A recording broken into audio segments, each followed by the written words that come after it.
Today, for the first time since winning her primary for state superintendent, we had a chance to speak with Michele Morrow.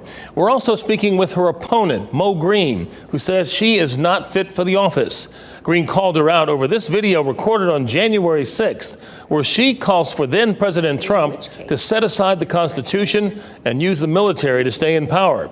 WRAL Capitol Bureau Chief Laura Leslie is here with what both candidates had to say today. Laura.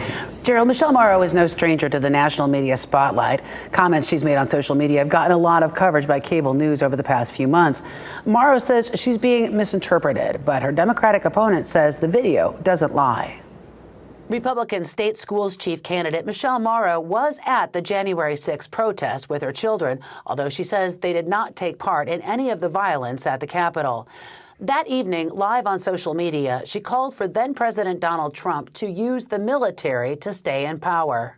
Then he will have to enact the Insurrection Act, in which case the Insurrection Act completely puts the Constitution to the side and says, now the military rules all. She also called on Trump to go after Congress members who voted to uphold Biden's election. And they can all be arrested for treason. My words were not to arrest people for treason.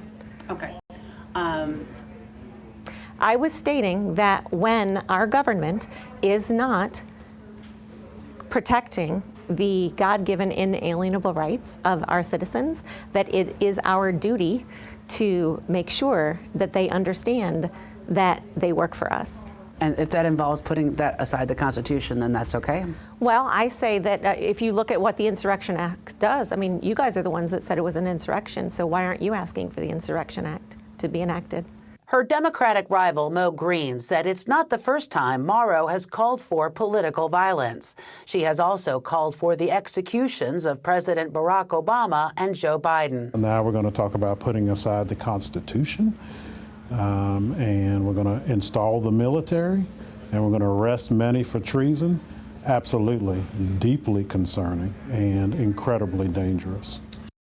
Green feels those comments prove that Morrow is not fit to lead the state school system. Morrow, however, said those comments were made 4.5 years ago, and voters now are interested in the future of education, not the past.